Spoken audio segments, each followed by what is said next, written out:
प्यार हुआ इकरार हुआ है, प्यार से फिर क्यों डरता है दिल, कहता है दिल रास्ता मुश्किल मालूम नहीं है कहाँ मंजिल।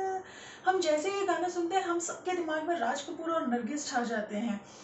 हम एक नया सेगमेंट शुरू कर रहे हैं जिसका नाम है बॉलीवुड के किस्से, और इसमें हम कुछ ऐसे भूली बिसरी और अनजानी बातों के बारे में जिक्र करेंगे जो कि लोग नहीं जानते हैं।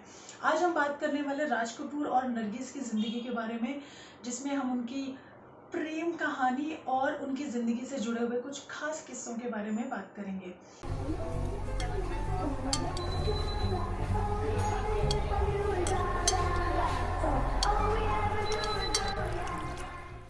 हाय, this is Sanjana Jain, welcome back to my YouTube channel. और ये एक बहुत ही आम सी मुलाकात से ये प्रेम कहानी शुरू हुई थी जब नरगिस जी थी 20 साल की और राज कपूर साहब थे 22 साल के।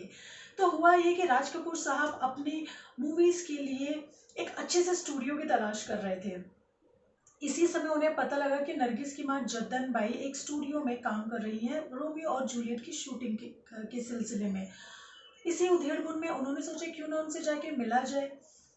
वो इसी सब बातों के बारे में सोचते हुए जा रहे थे, लेकिन उन्हें आइडिया नहीं था कि क्या होने वाला है उनके साथ। उनकी ज़िंदगी में उनका प्यार आने वाला है, उनकी ज़िंदगी बदलने वाली है। यही उधेड़-बुन में जब उन्होंने दरवाज़ा खटखटाया तो अंदर से दौड़ती चली आई हमारी खूबसूरत सी मासूम सी नरगिस, जिन्हें पता भी नहीं था दरवाजे पे कौन है। अंदर क्या कर रही थी वो? पकौड़े तल रही थी। और वैसे ही जब उन्होंने दरवाज़ा खोला और बेसन से सना हाथ अपने बालों पे फेरा, उफ!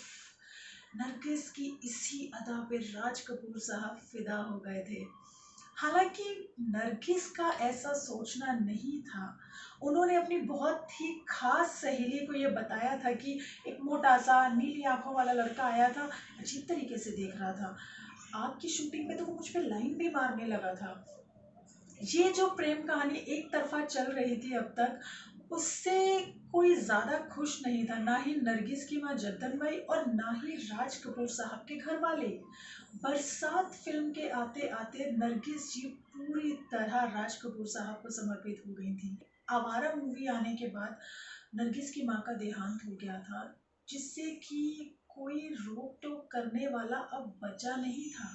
मधु जैन अपनी किताब the first family of Indian cinema the Kapoors में लिखती हैं कि नरगिस ने ना सिर्फ अपना दिल, आत्मा, यहाँ तक कि अपना पैसा भी आर के स्टूडियोज में लगा दिया था। काफ़ी कम लोग ये जानते होंगे, जब आर के स्टूडियोज में एक बार पैसे की कमी हुई थी तो नरगिस ने अपने सोने के कड़े बेच दिए थे। आर के स्टूडियोज में पैसे की कमी ना हो इसलिए नरगिस ने कई अलग अलग प्रोड्यूसर्स की फिल्मों में काम किया और आर के स्टूडियोज का खजाना भरा है। देवानंद जी भी बताते हैं कि वैसे तो वो खास जानते नहीं थे, लेकिन एक बार उन्हें मौका मिला था 6 हफ्ते तक एक होटल में राज कपूर साहब और नरगिस के साथ रहने का। वो अपनी बायोग्राफी में बताते हैं कि नरगिस और राज कपूर जी एक ही कमरे में रहा करते थे और राज कपूर साहब को पीने का काफ़ी शौक था। पीने के बाद कई बार ऐसा होता था कि वो नीचे भी नहीं आ पाते थे तो नरगिस ही उन्हें नीचे लेके आती थी। राज कपूर साहब हर एक अवार्ड फंक्शन में लेके जाते थे नरगिस को। राज कपूर साहब ने एक बार कहा था कि भले ही मेरे बच्चों की माँ मेरी बीवी है, लेकिन आर के स्टूडियोज की माँ तो नरगिस ही है, उनकी फिल्मों की माँ तो नरगिस ही है। ये बहुत बड़ा वाक्य है अपने आप में और काफ़ी कम लोग इस बारे में जानते हैं। अगर हम आगे बढ़े तो ये कहानी एक लंबे अरसे तक चलती रही और एक समय ऐसा आया जब नरगिस जी मिसेस कपूर बनने के सपने देखने लगी, और क्यों ना देखती। राज कपूर साहब उन्हें हर बार यही वादा करते थे कि वो एक न एक दिन उनसे शादी ज़रूर करेंगे, लेकिन उन्हें ये एहसास हो गया था कहीं ना कहीं कि शायद राज कपूर साहब अपनी बीवी को छोड़ने वाले नहीं हैं। ये सब सोच के ही उनका दिल टूट गया था। काफ़ी इंतज़ार किया नरगिस ने, लेकिन इंतहा हो गई इंतज़ार की। उसके बाद उन्होंने नरगिस ने राज कपूर साहब की ज़िंदगी से जाने का फ़ैसला कर लिया, लेकिन ये बहुत ही शांतिपूर्ण तरीके से हुआ और ये अच्छे से सबको तब आभास हुआ जब नरगिस ने मदर इंडिया साइन की थी।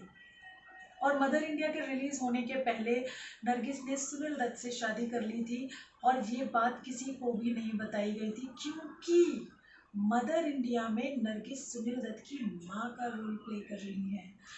तो ये थी हमारी नरगिस और राज कपूर और उनसे जुड़े कुछ खास किस्सों की कहानी। हम वापस आएंगे अपने इसी सेगमेंट में बॉलीवुड के किस्से में। तब तक आप हमारा फेसबुक ग्रुप ज्वाइन कर सकते हैं, डिस्क्रिप्शन में लिंक है। और अगर आप अपने प्रोडक्ट्स का प्रमोशन करना चाहते हैं तो आप हमसे संपर्क कर सकते हैं। जल्दी ही मिलेंगे।